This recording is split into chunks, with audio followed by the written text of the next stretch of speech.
안녕하세요. 자, 오늘은 기술이란 무엇인가를 주제로 수업을 해보도록 하겠습니다. 자, 다음 장. 네. 자, 기술을 도대체 뭘까요? 기술이란. 자, 우리가 기술이라고 하는 걸 떠올릴 때 가장 먼저 떠오르는 건 바로 이런 식의 인공물들이죠. 도구들. 자동차, 이거 뭐죠? 자동차, 이거는 뭐 핀, 자전거, 헤드폰, 타자기, 냉장고, 컴퓨터. 자, 이런 식의 인공물들. 그죠? 자, 이게 가장 먼저 떠오릅니다. 기술하면 바로 그런 것들이 떠오르죠. 컴퓨터, 냉장고. 자, 그런데 혹시 나무와 같은 자연물 어떨까요? 나무까지. 그건 그냥 자연물이고 기술과는 상관이 없는 걸까요?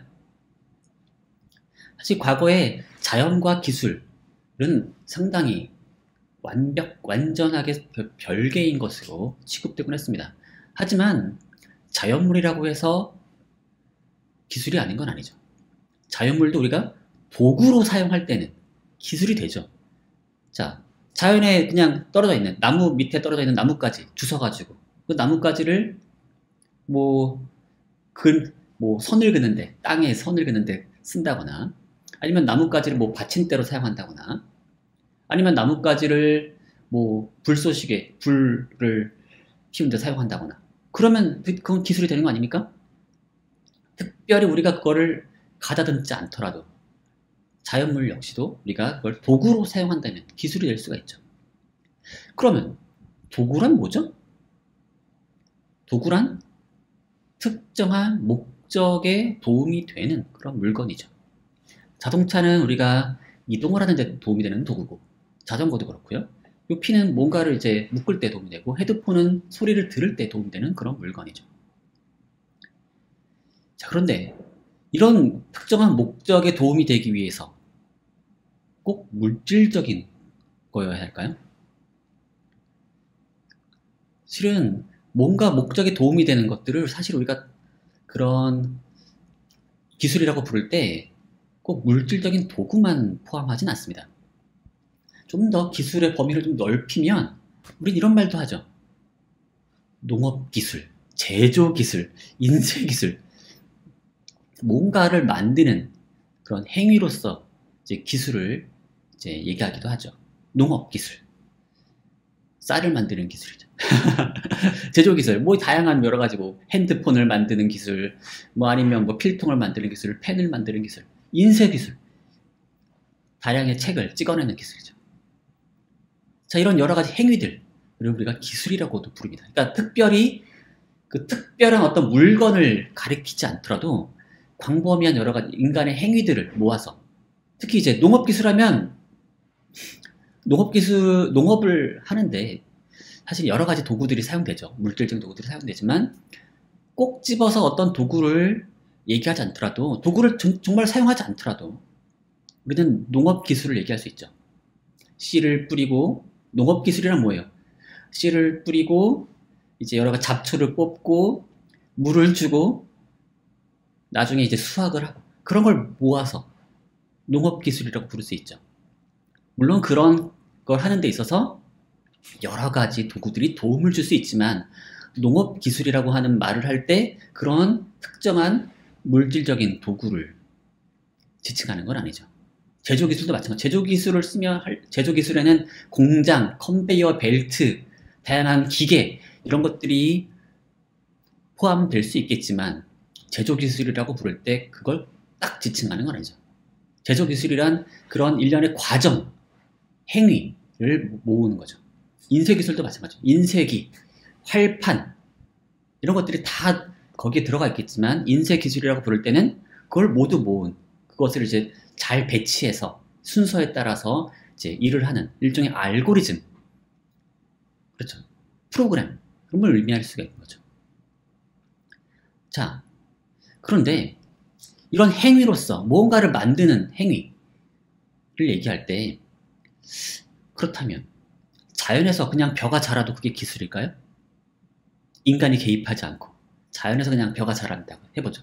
그것도 기술인가요? 자연이 기술을 부리는 건가요? 또는 구름이 비를 만든다고 하면 그것도 구름이 기술을 부리는 건가요? 뭔가 좀 이상하죠. 뭔가를 만드는 행위를 걔네들이 뭔가 여러 가지 상호작용이 있겠죠.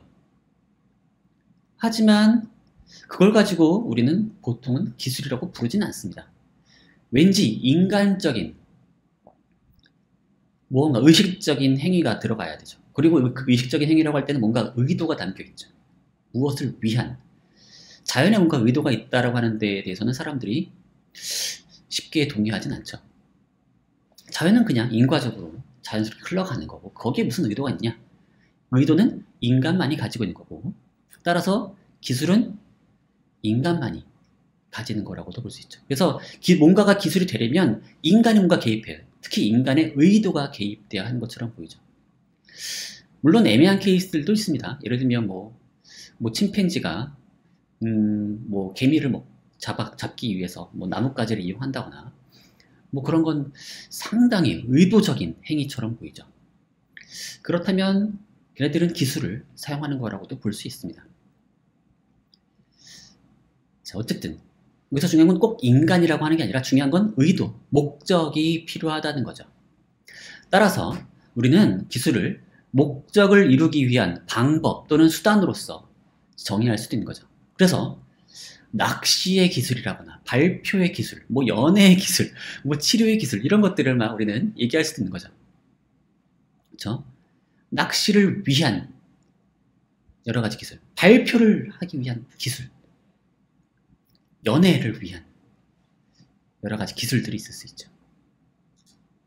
또는 사람들을 뭐 속이기 위한 기술도 가능하고 설득의 기술 그런 것들이 다 여기 들어갈 수 있습니다. 자, 여기에는 그 기술이 특별히 꼭 행위일 필요도 없고 사물일 필요도 없어요. 그래서 도구나 만들기와 같은 행위들도 도구, 뭐 어떤 물질적인 어떤 인공물 또는 만들기 아니면 자연물 그런 것도 다 목적 수단의 구도 속에 다 포함시킬 수 있죠. 클립은 종이를 묶기 위한 수단으로서 기술로 포함될 수가 있는 거고요. 인쇄술은 책을 대량으로 만들기 위한 수단으로서 기술이 되는 거죠. 또는 나뭇가지도 가만히 있으면 기술이 아니지만 자연 상태에 있을 때는 기술이 아니지만 그 나뭇가지를 인간이 땅에 금을 긋기 위한 수단으로 사용하게 되면 그 나뭇가지도 이제 기술이 될 수가 있는 거죠. 물론 그 자체가 아니라 나뭇가지를 사용해서 땅에 금을 긋는 그 행위가 이제 기술이 되는 거죠. 자, 그럴 때 이제 우리가 여기 나오는 요 낚시 기술이니 뭐 발표의 기술이니 연애 기술이나 이런 얘기들이 이제 우리가 이런 말을 쓸 때 있잖아요. 너 기술이 좋다. 이런 표현 쓰잖아요. 맞죠? 너 기술이 정말 좋은데? 바로 그때 쓰는 그 기술이라는 표현은 언제 쓰는 거냐? 바로 그 기술을 평가할 때 쓰는 거죠. 기술이란 목적을 이루기 위한 수단 또는 방법이기 때문에 얼마나 그것을 효율적으로 완벽하게 목적을 이루게 도와주느냐라는 의미에서 일종의 솜씨로서 이제 평가할 수가 있는 거고 우리가 낚시 기술이 좋다 너. 뭐 발표 기술 너 되게 괜찮은데? 라고 할 때 바로 그것은 일종의 기술을 평가하는 말로서 솜씨를 지칭하는 말로 사용될 수가 있는 거죠. 자, 이렇게 보게 되면 기술이라고 하는 걸 상당히 일반화시켜서 이해할 수가 있게 되는 거죠. 그래서 우리가 기술이란 말을 쓸 때 왜 하필 그런 말을 쓰고 있는지 다양한 맥락에서 쓰이는 그 기술이란 말을 우리는 이해할 수가 있게 되는 거죠. 자, 근데 여기서 한 가지만 더 지적을 해보겠습니다. 우리는 가끔씩 전기기술이라니 통신기술, 뭐 수송기술 또는 국가의 어떤 행정기술, 사람들을 다스리는 기술 이런 것까지도 우리는 기술이라고 부를 때가 있어요. 이때의 기술은 특정한 행위, 특정한 인공물을 가리키는 건 아니에요. 상당히 다양한 것들을 모아서 걔네들을 통칭해서 부르는 거죠. 예를 들면 우리가 전기기술이라고 부를 때는 뭐 전기와 관련된 여러 가지들을 다 모은 건데요. 이거는 단지 그냥 그것들을 그냥 병렬적으로 나열하는 게 아닙니다. 얘네들이 아마 매우 유기적으로 묶여 있어요. 특히 전기의 경우는 전기 기술은 이런 식으로 되어 있죠. 발전, 송전, 배전, 소비로 이루어진 일종의 네트워크, 일종의 기술 시스템인 겁니다. 그러니까 전기 기술은 일종의 전기 시스템인 거죠. 기술 시스템이라고 그래서 많이들 부르게 됩니다. 통신 기술도 마찬가지고요. 자, 그러면 앞에서 봤던 뭐 인공물들, 컴퓨터, 냉장고 이런 것들은 전기 시스템의 소비 파트를 구성하는 일원인 거죠. 자, 근데 재미난 건 이 컴퓨터나 냉장고는 그 자체로 작동할 수가 없어요. 자, 만약에 발전기도 없고 송전 그 선도 없고 배전이 쭉 가정이 돼 있지 않아요. 그래서 가정에 콘센트가 없어요. 그러면 집에서 냉장고 쓸 수 있어요? 쓸 수가 없죠. 그래서 각 부분이 작동하기 위해선 이 시스템의 나머지 다른 부분들이 다 갖추어져야 합니다. 그래서 시스템이라고 부르는 거죠. 자, 그리고 누가 발전소를 짓는다. 발전소만 떡하니 짓는다고 그게 작동하겠습니까? 언뜻 보면 그게 작동할 수 있는 것처럼 보이지만 가만히 생각해 보시면 발전소를 누군가 짓고서 그걸로 돈을 벌려면, 자, 발전소를 지어서 그게 작동하려면 돈을 벌 수 있어야 되죠. 누군가 발전소를 지어서. 그러려면 그 전기를 소비해주는 사람들이 필요한 겁니다. 그래서 소비 장치로서 형광등 같은 것, 또는 뭐 최초의 그 전기 소비 장치는 백열등이었거든요. 그래서 백열등이 처음에 제대로 효율적인 백열등이 나와서 사람들이 집에다 우리 백열등을 설치해야지 라고 생각을 하기 전까지는 발전소라는 장치를 지을 수가 없었던 겁니다. 발전소를 지어서 사람들에게 전기를 공급해서 돈을 벌 수가 없는 거거든요. 그래서 인간 사회에서 발전소라고 하는 게 지어지기 위해서는 효율적인 송전망, 효율적인 배전망, 그리고 사람들에게 이제 적절한 돈을 주고서 살 수 있는 백열등. 그 이후에는 이제 여러 가지 가전 제품들이 나오기 전까지는 이게 작동할 수가 없는 겁니다. 유지될 수가 없어요. 그렇기 때문에 이제 사실은 에디슨이 바로 이걸 딱 다 만든 겁니다, 사실은.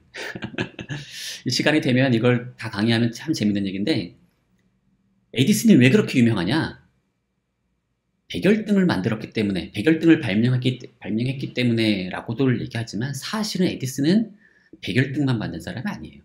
이 발전, 송전, 배전, 소비로 이루어지는 이 모든 시스템을, 이 모든 것으로 구성된 전기 시스템을 발명한 사람입니다. 이걸 통째로 만들었어요. 그렇기 때문에 성공을 했던 거였고, 그렇기 때문에 오늘날까지도 에디슨 하는 겁니다. 자, 이게 매우 중요한 얘기고요. 그러면 더 재밌는 얘기는 뭐냐면, 이 시스템의 작동을 위해서는 시스템을 사용해주는 사람이 필요하죠.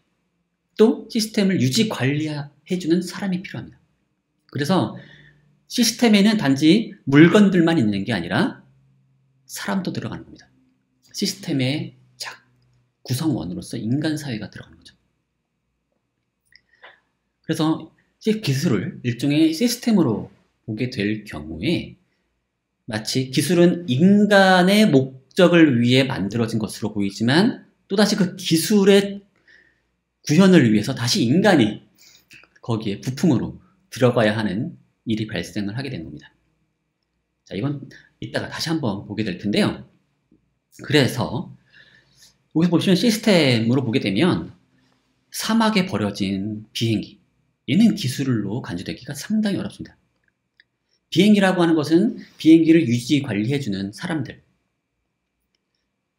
같이 있어야 되는 거죠. 활주로도 있어야 되고요. 공항이 있어야 되고 여러 가지 그걸 관리해주는 정비 인력이 있어야 되고, 만약에 그런 정비 인력이 없는 곳에 비행기가 덩그러니 있다면 그 비행기는 작동할 수가 없는 겁니다. 또는 박물관에 있는 과거의 증기기관차, 더 이상 이 증기기관차는 현재 수송 시스템에 들어가 있지 않죠.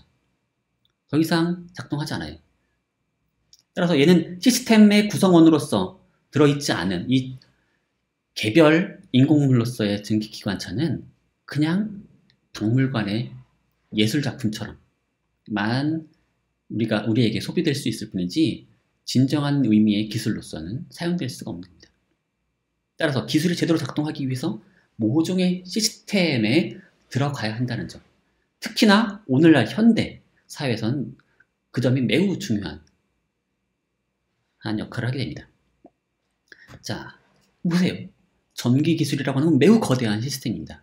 발전기에서 전기를 만들어서 그거를 매우 고전압으로 승합을 시킨 다음에 고압 송전을 해야 돼요.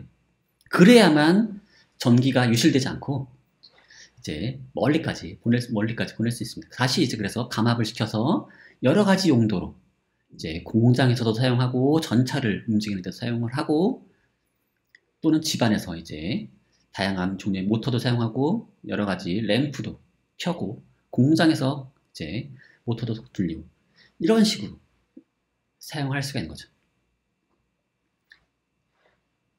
이게 이제 적절하게 서로 잘 맞물려야만 이게 다 작동을 할 수가 있는 겁니다. 자, 그래서 간략하게 정리를 해보자면 기술이란 뭐냐? 자, 앞에서 4가지 얘기했었죠. 뭐 인공물로서, 도구로서, 아니면 행위로서, 그 다음에 목적을 위한 수단으로서, 그 다음에 시스템으로서 4가지를 살펴봤는데 그 중에서 제가 3번째로 언급한 것을 기술의 일반적인 의미로 얘기할 수 있을 것 같아요. 기술이란 목적을 위한 유무형의 수단, 방법, 도구라는 거죠. 그래서 기술이 다양한 형태를 띨 수가 있어요. 그게 물건의 형태로, 그래서 기술적 인공물로서 보일 때가 있고요. 또는 행위로서 보일 수가 있는 거죠. 목적을 이루기 위한 여러 가지 적절한 방법, 행위가 이제 기술이 될 수가 있는 거고, 한편으로는 그게 거대한 시스템으로 이루어질 수도 있는 거죠. 심지어 거기에 인간도 포함된 수가 있는 겁니다. 그래서 기술에 대한 여러 가지 그 의미, 우리가 기술을 여러 가지 의미로 사용하게 되는데 그게 이런 식으로 우리는 구분할 수가 있을 것 같아요. 자, 그렇다면 이런 식으로 기술을 이해하고 나면 뭘 얻을 수 있느냐? 뭐 다양한 얘기를 해볼 수 있을 텐데 크게 2가지 얘기만 해보려고 합니다. 하나는 기술과 과학의 관계를 이해하는데 이런 식의 기술의 정의가 도움을 줄 수가 있고요. 한편으로는 기술과 인간의 관계를 이해하는데 또 좀 도움이 될 수가 있습니다. 그래서 하나씩 살펴볼 텐데요. 첫 번째, 기술과 과학의 관계를 이해하는 데 있어서 목적을 이루기 위한 수단으로서의 기술을 생각해 보세요. 자, 도대체 특정한 기술적 수단은 어떻게 그 목적을 구현하는 데 도움을 주는 걸까요? 자, 어떤 특정한 펜이 글씨를 쓰는 데 도움이 된다. 왜 도움이 되느냐? 거기에 잉크가 이제 맺힐 수 있는 거죠.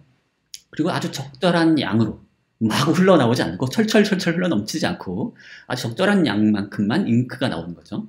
그리고 끝이 좀 뾰족한 모양이어야 합니다. 그렇지 않으면 너무 끝이 뭉툭하면 글씨가 예쁜 글씨를 쓸 수가 없겠죠. 그러니까 우리는 글씨를 쓰고 싶다라고 하는 목적을 마음속에 가지고 있을 때 그것만 가지고 수단이 그냥 나오는 게 아니죠. 그 수단은 적절한 물질적인 조건을 갖추고 있어야 되는 거죠. 끝이 뾰족해야 되고 잉크가 철철철철 마구 흘러나오면 안 되는 거고요. 그런 식의 물질적인 조건을 갖추어야만 우리 인간의 마음속에 있는 그 목적을 제대로 실현시켜 줄 수 있는 거겠죠. 자, 그렇다면 목적의 실현이라고 하는 건 일종의 그 수단으로부터 결과로 이어지는 일종의 자연적 과정 또는 인과적 과정에 대한 지식을 필요로 하는 거죠. 그 물질에 대한 지식이 필요합니다. 그렇다면 이런 식으로 보게 되면 일종의 과학적 지식과 아주 긴밀한 관련을 맺고 있는 거겠죠. 그러니까 목적을 실현시키고자 한다. 우리가 특정한 목적을 이루고 싶어요. 그렇다면 뭐가 필요해요? 그것을 만들어줄 수 있는 그러한 결과를 만들어줄 수 있는 원인이 될 만한 그런 수단에 대한 지식. 그게 뭐예요? 과학적 지식인 거죠. 목적의 실현을 위한 과학적 지식이 필요한 거죠. 그렇다면 기술은 일종의 과학적 지식의 응용이 아니겠느냐? 라는 아이디어가 떠오르죠. 그리고 실제로 이런 아이디어는, 이런 식의 생각은 현대사회의 많은 사람들에게 널리 퍼져 있는 그런 생각입니다. 그래서 너도 나도 과학기술이란 말을 붙여 쓰고 있잖아요. 그래서 우리 수업 이름도 과학기술과 철학이죠. 그렇죠? 그냥 과학과 기술의 철학이 아니라 과학기술의 철학이에요. 그러니까 과학기술을 막 붙여 쓰고 있잖아요. 맞죠? 그래서 과학자랑 기술자랑 혼동하기도 하고, 우리나라 뭐 계속 여러 가지 부처 이름도 과학기술을 그냥 붙여서 막 쓰고 있죠. 거의 그거를 하나의 말로 쓰고 있잖아요. 그래서 마치 그 말은 오늘날의 기술은 어떤 첨단 과학이 어떤 지식이 응용된 것처럼 얘기를 하곤 합니다. 그래서 전자기학이 응용돼서 전자기술이 나오고, 연력학이 응용되면 디젤 기술, 뭐 여러 가지 엔진을 만들고, 고체 물리학을 응용하면 반도체가 나오고, 분자생물학을 응용하면 유전공학 만들고, 핵물리학을 응용해서 이제 핵발전과 핵폭탄을 만든다라고 하는 식의. 이쪽은 기술이라면 이쪽은 과학이죠. 그래서 과학적 지식을 응용해서 기술이 나온다라고 하는 아이디어. 그리고 이런 아이디어를 이용해서 많은 과학자들이 자신의 과학 분야를 연구해야 할 필요성을 사람들에게 이제 설파하곤 하죠. 여러분, 우리 기초과학을 지원해 주십시오. 그러면 여러분에게 도움이 되는 그런 기술을 뽑아낼 수 있습니다. 라고 광고를 하죠. 자, 그래서 실제로 오늘날 많은 국가에서 기초과학을 지원하는 이유가 바로 그거예요. 과학을 지원한다. 왜 지원하겠습니까? 호기심 때문에? 우리에게 어떤 지적 호기심을 채워주기 위해서 국가가 과학에 지원을 하는 거예요? 그런 거 아니죠. 국가는 대체로 과학에 지원할 때 지식을 그냥 지식을 알려주기 위해서, 지식을 얻고자 하는 게 아니라 뭔가 우리 인간의 복지를 위해서, 우리 국가의 어떤 쓸모를 위해서 결국 기술을 만들어주길 바라는 겁니다. 근데 그게 얼마나 성공적인지에 대해서는 정말 좀 얘기가 많아요. 그래서 그 문제를 한번 따져보려고 합니다. 다시 말해서 기술을 목적을 구현하기 위한 수단으로 생각하는 순간 이게 과학적 지식과 매우 긴밀한 연결이 될 것처럼 보이지만 그게 그렇게 간단치는 않다는 겁니다. 그래서 오늘은 물론 관련이 아주 매우 깊긴 깊습니다. 그걸 부정하진 않아요. 하지만 그런 일반적인 어떤 통념을 제가 좀 약간 비판을 하기 위해서 둘이 좀 대비되는 측면들을 오늘은 좀 강조해서 보여드리려고 합니다. 그래서 좀 오해하지 말아야 되는 점은 과학과 기술이 완전히 동떨어져 있다. 그런 얘기를 하고 싶은 건 아니고, 다만 우리가 생각하는 것만큼 둘이 딱 붙어 있는 건 아니라는 걸 보여드리려고 하는 겁니다. 자, 기술이라고 하는 걸 지식적인 측면이 분명히 있어요. 그러니까 가끔씩 사람들이 과학의 지식이 들어있고 과학의 지식이 응용되어서 기술이 된다라는 식의 생각을 하는데 사실은 그렇지가 않습니다. 그게 아니라 과학에도 지식이 있고 기술에도 독립적으로 별도의 지식이 있어요. 지식은 과학에만 있고 그걸 응용하기만 하면 기술이 만들어지는 게 아닙니다. 그래서 과학으로부터 도출되지 않는 기술만의 고유한 지식이 있다는 겁니다. 그런 게 뭐가 있느냐? 예를 들면 스펙, 우리가 보통 기술을 스펙이라고 부르는 거 있죠. 요구 조건. 그래서 요구 조건과 어떤 requirement, 말하는 요구 조건과 기술적 스펙에 대한 지식. 예를 들면 뭐 비행의 질이란 무엇으로 구성되느냐에 대한 여러 가지 지식들이 필요합니다.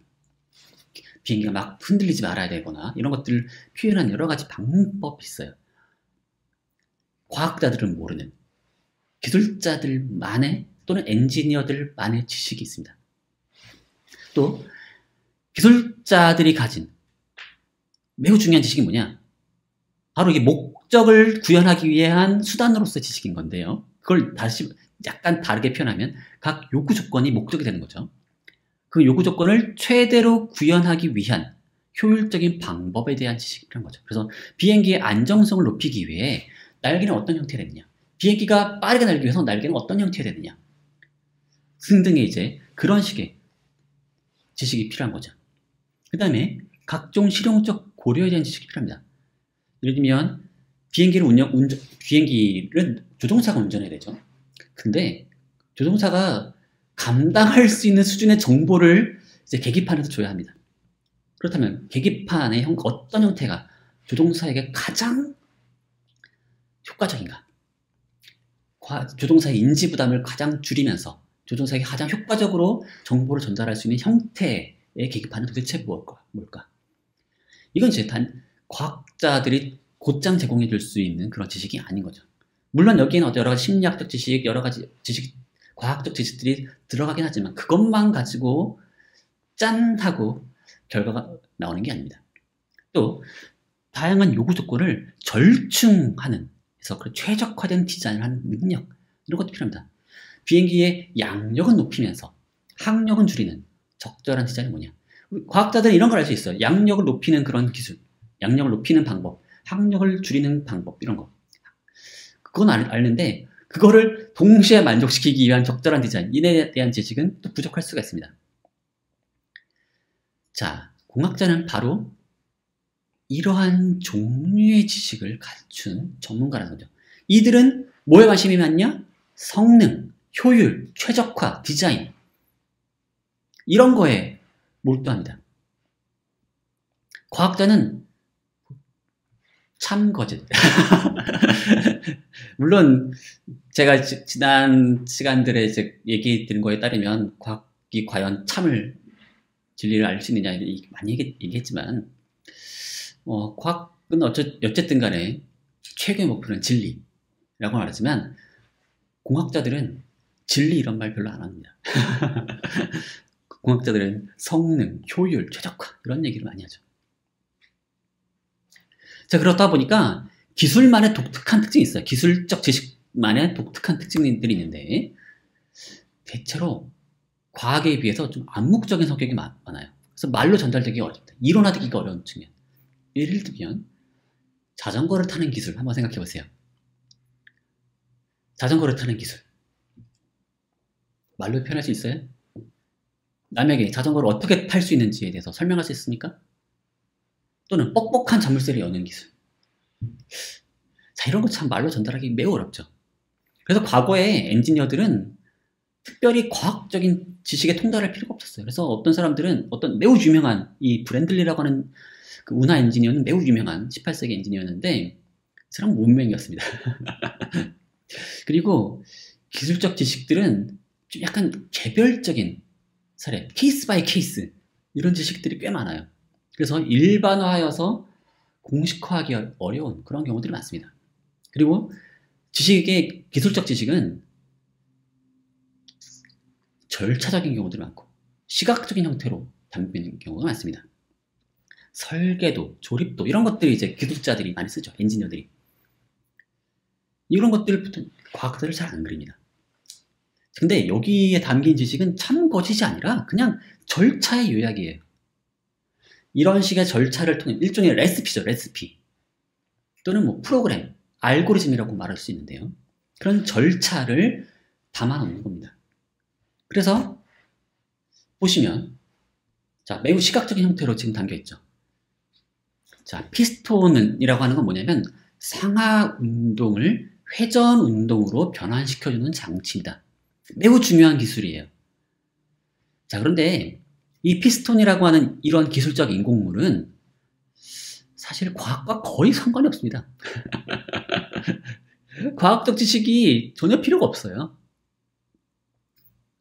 이 아이디어를 그냥 물론 이것을 더욱더 효과적으로 만드는 방법들을 막 고민하다 보면은 과학적 지식이 좀 개입할 여지가 있긴 있습니다. 하지만 최초의 디자인, 피스톤이라고 하는 이 피스톤과 피스톤의 앞 왔다 갔다 하면서 이제 이 크랭크 이걸 이제 크랭크라고 부르는데, 크랭크.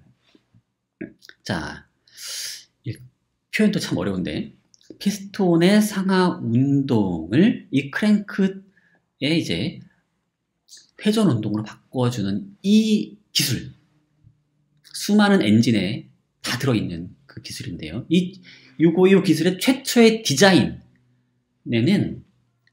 거의 과학이 들어있지 않다는 겁니다.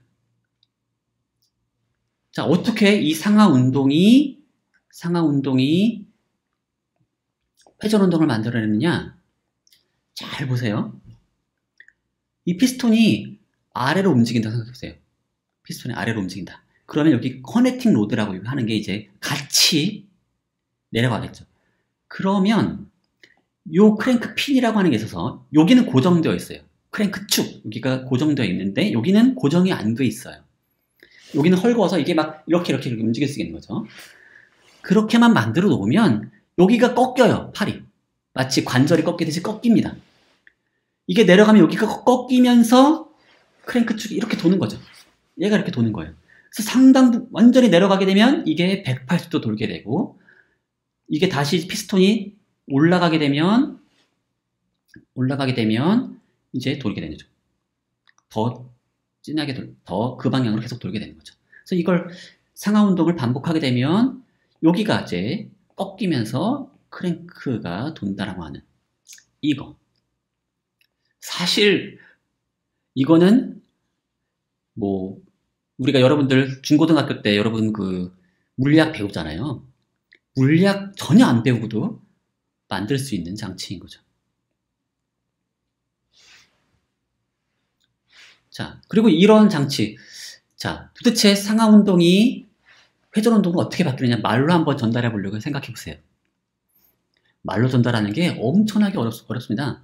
이 그림이 없으면 안 돼요. 근데 그림 한번 그려놓으면 정말 순식간에 이해가 되죠.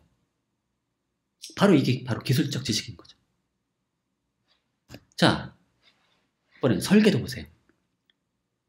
이건 사실 설계도 아니고 조립도죠, 조립도. 어떻게 각각의 부품들이 모여서 하나의 완성품을 만들 수 있는지가 이 한 장의 그림에 싹 담겨 있죠. 이건 일종의 절차의 요약인 거죠. 이건 뭐예요? 이 부품들을 이런 식으로 모아야만 완성품을 만들 수 있다라고 하는 그 기술을 그림에 담아 놓습니다. 이 기술을 말로 또는 뭐 이론적인 어떤 공식으로 표현할 수가 없어요. 바로 이런 식으로 기술이라고 하는 거에 매우 시각적인 형태로 표현되는 게 많은데 바로 그 이유가 바로 여기 있는 거죠. 자, 그 다음에 방법적인 측면에서도 과학과 공학 또는 과학과 기술이 상당히 이제 상당한 차이가 있는데요. 자, 과학에서도 모형을 사용하고 기술에서도 모형을 사용합니다. 또 과학에서도 실험을 사용하고 공학에서도 실험을 합니다. 하지만 그게 매우 달라요. 과학에서는 모형을 만들 때는 과학적 모형이라고 하면은 그것은 무언가 어떤 현상을 가설적으로 설명하고 예측하기 위한 이론적인 모형입니다. 반면에 공학적인 모형은 실제 대상과 환경을 모방한 스케일 모형, 그걸 축소한 모형, 이런 것들이 많은 거죠. 축소하거나 아니면 확대하거나. 그래서 예를 들어 그 시뮬레이션을 하기 위해서 모형을 만듭니다. 둘이 엄청난 차이가 있어요. 반면 또 실험의 측면에서도 과학적 실험, 이거는 새로운 현상의 관찰 또는 새로운 현상을 관찰할 때 그걸 만들어내기 위해서 실험을 한다거나 아니면 이론의 입증을 위해서 실험을 합니다. 하지만 공학적 실험은 다양한 변수에 따라서 결과 또는 특히 이제 성능이 어떻게 변화하는지를 관찰하기 위해서 실험을 하는 거죠. 그래서 공학에서 실험을 한다 그러면 거의 대부분이 성능을 평가하는 겁니다. 자, 그래서 예를 들면 전형적인 과학적 모형은 이런 거죠. 원자 모형. 자, 각각의 모형들마다 설명하고자 하는 무언가가 있어요. 그 대상 설명하고자. 돌턴. 물질의 어떤 구성이 화합물이 만들어질 때 뭔가 하나씩 셀 수 있는 그런 원자들이 하나 둘 이제 정수의 개수로 이게 딱 일정한 비율로 결합되는 것처럼 보이는 거. 그걸 설명하려고. 그러니까 뭐냐면 화합물이 일정한 성분 비로만 결합하는 이유를 설명하기 위해서 이제 도입한 게 바로 이러한 모형이고, 그 뒤에 모형들을 다 각각 이유가 있는데, 이건 매우 가설적인, 매우 이론적인 모형인 거죠. 그렇죠? 이 전하를 띤 톰슨의 이 모형, 또는 원자핵이 있는 이런 모형, 다 각자의 목적이 있습니다. 그러면 러더퍼드의 이 원자핵이 가운데 있는 이 모형은 이제 뭐냐면, 이 금속판에다가 뭐 알파 입자니 뭐 베타 입자 이런 걸 막 쏘면은 이 알파 입자라고 하는 게 가다가 대부분 통과하는데 대부분 금속판을 통과해요. 그런데 극히 일부가 튕겨져 나옵니다. 그걸 설명하기 위해서 이런 모형을 쓰는 거죠. 아, 가운데 플러스 전하를 띠고 있는 원자핵이 가운데 딱 있고 대부분은 비어있다. 대부분은 이제 전자들이 도는 그러한 공간으로 비어있다라고 하는 걸 라고 설명을 하는 거죠. 그래서 대부분의 플러스 전하를 띤 알파 입자가 금속판을 통과하는 반면에 그 중에 일부가 우연히 원자핵과 부딪혀가지고 반대 방향으로 튀겨져 나온다는 걸 설명하는 데 쓰는 거죠. 보어의 원자핵 모형은 전혀 다른 의미를 가지고 있는 거. 보어의 원자 모형은 이제 그 스펙트럼 선을 설명하기 위해서 이제 그래서 전자의 궤도가 일정한 특별한 그 궤도만을 돈다 라고 하는 일종의 그 뭐라고 하냐면 그 연속성이 아니 불연속적인 특성을 설명하기 위해서. 왜냐면 수소의 어떤 스펙트럼 선, 뭐의 스펙트럼 선이 다 불연속적이거든요. 그걸 설명하기 위해서 도입된 게 이제 보어의 설명 모형이고, 이게 사실은 그 양자역학을 만들었는데 매우 중요한 기여를 했죠.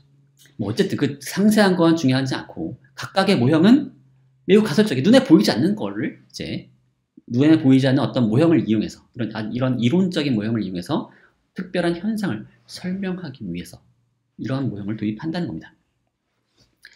반면에 전형적인 공학적 모형은 어떠냐? 스케일 모형이라고 그랬죠. 자, 비행기를 만들기 위해서 날개를 이용합니다. 이 날개 모형을 만드는 거죠. 작게 만들어요. 작게 만들고. 자, 그러면 얘를 어떻게 실험하느냐? 얘의 성능을 평가하고 싶어요. 이 특정한 모양의 날개가 어떤 특성을 갖추고 있는지, 어떤 성능을 보이는지 알기 위해서 풍동에다가 얘를 놓습니다. 풍동이라고 하는 뭐냐? 바람을 부는 실험실입니다. 그래서 여기다가 선풍기를 놓고요. 여기다가 이제 날개를 놓습니다. 날개를 놓고요. 이 날개를 여기다가 이제 걸어둬요. 그래서 실로 걸어둡니다. 실로만 걸어두면 안 되겠죠? 좀 굵은 케이블로 케이블로 연결해 둡니다.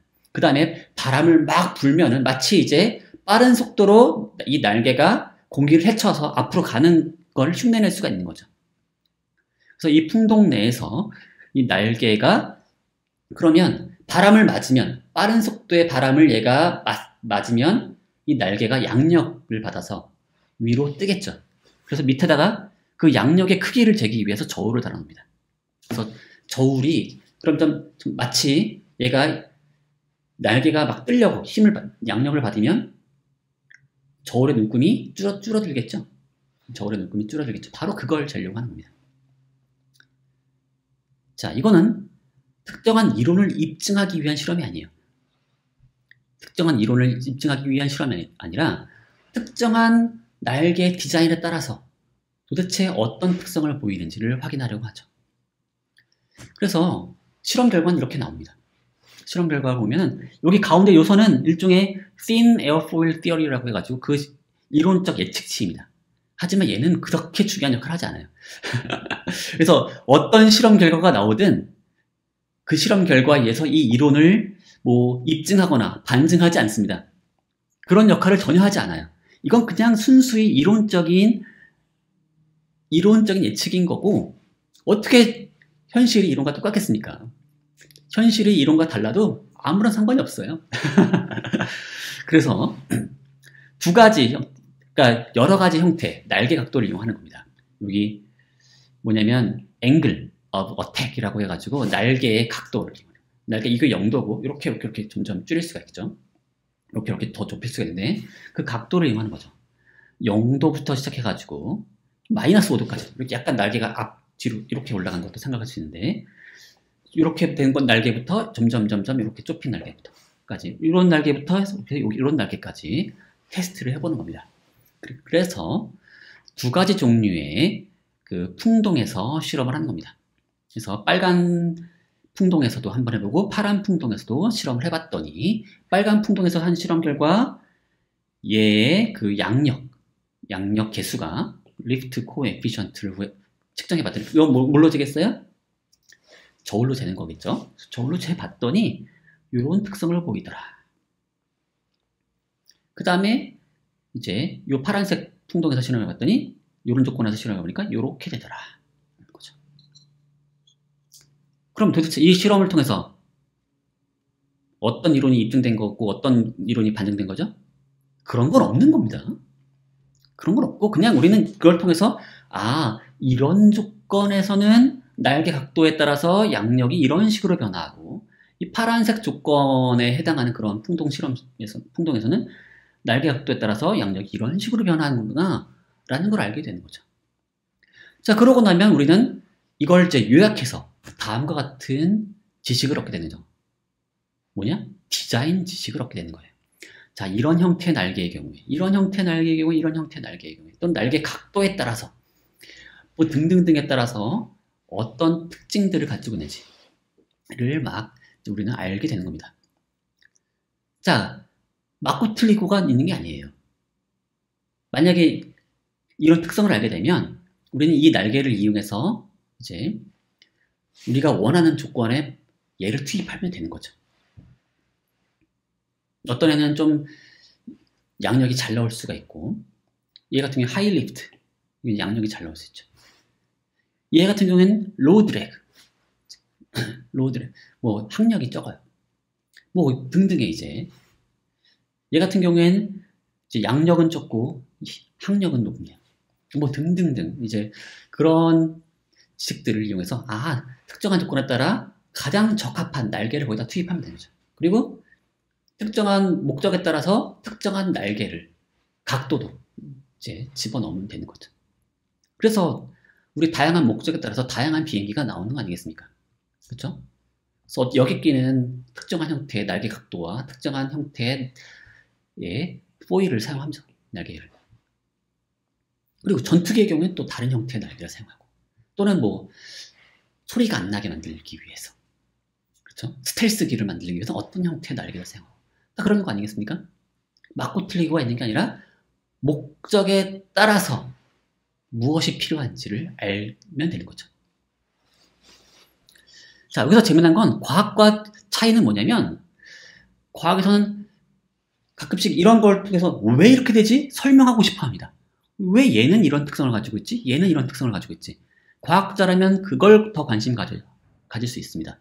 근본적인 심층적인 원인을 알고 싶을 수 있죠. 왜 모양에 따라서 이런 차이가 만들어지는 거지?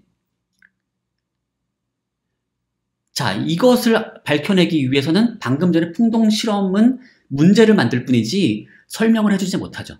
그렇죠? 근데 기술자, 엔지니어들은 이것만 알고 나면 거기서 그냥 끝나는 겁니다. 왜 이런 모양에 따라서 특성이 달라지는 거지? 그 이유를 꼭 알 필요는 없어요. 몰라도 우리는 각각 특정한 목적에 따라서 얘가 가장 적합하구나, 얘가 적합하구나, 얘가 적합하구나, 그것만 알면 끝이지 왜 그런 차이가 만들어지는지의 어떤 근본적인 원인을 알 필요는 없는 거죠. 바로 그게 이제 관심의 차이가 생기는 거죠. 그리고 따라서 어떤 경우에는 그래서 근본적인 원인을 알면 더 많은 가능성이 열리기도 합니다. 기술적인 가능성이 더 열리기도 해요. 그래서 이론적으로 예측할 수 있을 때도 많습니다. 하지만 별로 소득이 없을 수도 있어요. 암만 근본적인 원인을 우리가 더 파악을 하더라도 실제 디자인을 개선하는 데 도움이 안 될 수도 있어요. 그래서 이런 차이가 바로 과학과 기술에서 발생을 한다는 겁니다. 그래서 약간 그래서 요약을 하자면 기술적 지식은 단순히 과학적 지식의 응용이라고 부를 수 없다는 거고요. 그래서 과학과 기술은 서로 별개의 독립적인 지식을 가지고 있어서 서로 다른 목적을 위한 두 지식은 서로 다른 내용과 형태를 가지고 심지어 다른 방식으로 얻어진다는 겁니다. 물론 이건 약간 과장된 얘기일 수도 있습니다. 오늘날에는 점점 사실 둘의 사이가 가까워지고 있는 건 맞아요. 그렇기 때문에 그걸 또 다시 이해할 필요는 있는데 그것까지 오늘 수업을 할 수는 없을 것 같고, 자, 그럼 다음으로 넘어가 보도록 하죠. 자, 앞에서 이제 기술을 목적을 구현하기 위한 수단으로서 이해하고 나면 기술과 인간의 관계를 다시금 이해할 수가 있다라고 제가 얘기를 드렸었는데, 바로 이겁니다.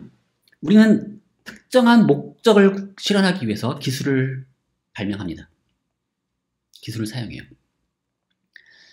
자, 그런데 이 기술은 자신이 기술이 이 목적을 구현할 수 있는 것은 이 기술이 특정한 물질적인 조건을 갖추고 있기 때문이죠. 맞죠? 그러면 그 물질적인 조건 때문에 이 목적을 실현하는 데 사용되기도 하지만 그 물질적인 조건이 사실은 이 기술이 만약에 광범위하게 사용된다고 생각해 보세요. 그러면 후대의 인간들에게 그 기술은 일종의 물질적인 환경을 제공해 주는 거죠. 이 인간들은 본인이 의도하지 않았더라도 이미 이런 기술들에 둘러싸여서 살게 됩니다.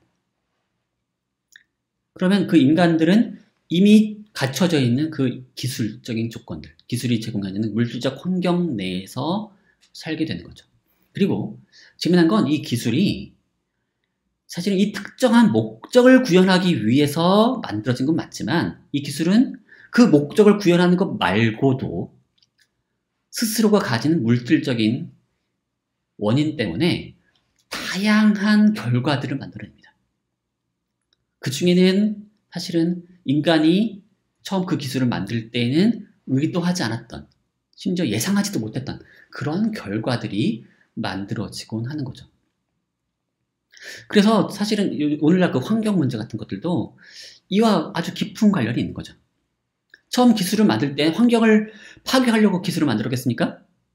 플라스틱 만들 때 해양을 오염시키고 물고기들에게 악영향을 주기 위해서 그런 플라스틱을 만든 거겠습니까? 아니죠. 플라스틱은 아주 쉽게 물체의 모양을, 어떤 물건의 모양을 만들어내는데 아주 좋죠. 얘는 낮은 온도에서 얘가 녹아버리잖아요. 그렇죠? 녹으니까 이 녹은 애를 특정한 주형 틀에 놓고서 금방 식히면 곧장 모양이 만들어지잖아요. 아주 값싸게 수많은 이제 물건들을 다양한 형태로 만들 수 있기 때문에 플라스틱이라는 게 도입됐죠. 그리고 플라스틱은 만들어질 수 있었던 것도 한편으로 석유 기술 때문이기도 한데요.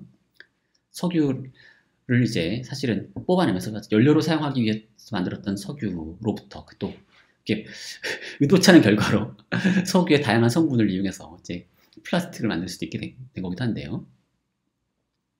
뭐 어쨌든 처음에 그걸 만들어내기 위한 목적과는 무관한 그런 결과들이 만들어지는 거죠. 또 예를 들면 인간의 살충제를 만들 때도 걔는 특정한 벌레를 죽이고 싶어서 만들었죠. 자, 근데 그것이 자연에 많은 영향을 줄 수가 있죠.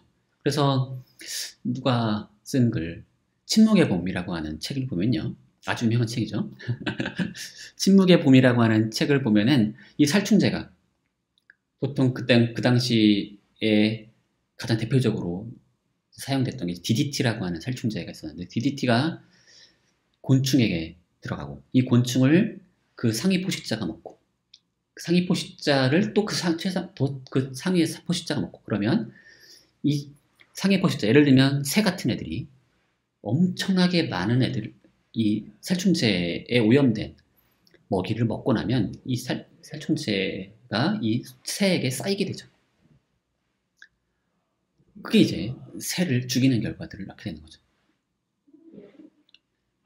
원하는 결과가 아니죠. 또는 뭐 탈리도마이드라고 하는 그 약의 경우에는 얘가 그 구토, 그 임신할 때 임신 시에 어떤 문제가 생기냐면 보통 이제 입덧을 많이 하잖아요. 그래서 입덧 방지제로 소문이 나가지고 사람들이 널리 많이 먹겠습니다. 입덧은 막아줬어요. 하지만 이 기술은 아주 안타깝게도 그 기형아를 만들어냈는데 기형아를 만들어냈죠. 그러니까 의도치 않은 결과들이 막 생겨나게 되는 거죠.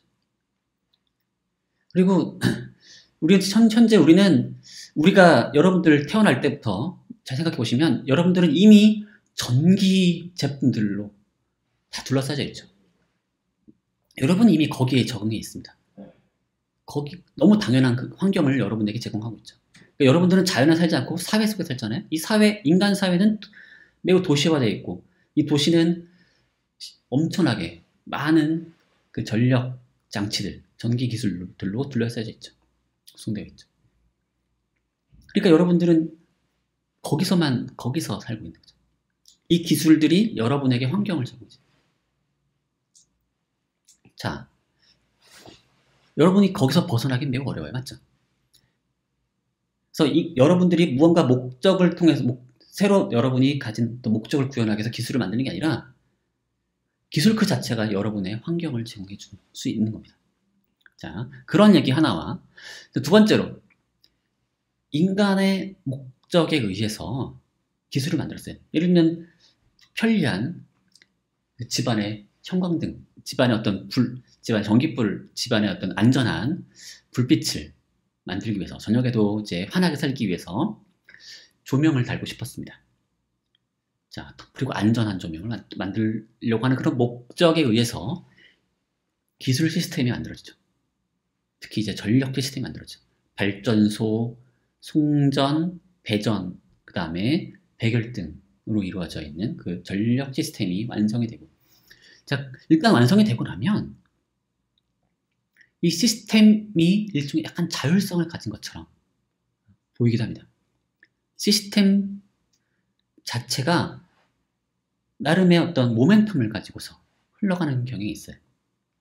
그리고 그 안에 인간이 부품으로, 인간이 시스템 구성원으로서 이 시스템을 사용하고 이 시스템을 유지 관리하기 위한 해서 인간이 필요해지는 거죠. 그러니까 인간을 위해서 기술이 사용되는 게 아니라 기술을 위해서 인간이 필요한 그런 상황이 만들어지기도 하는 겁니다.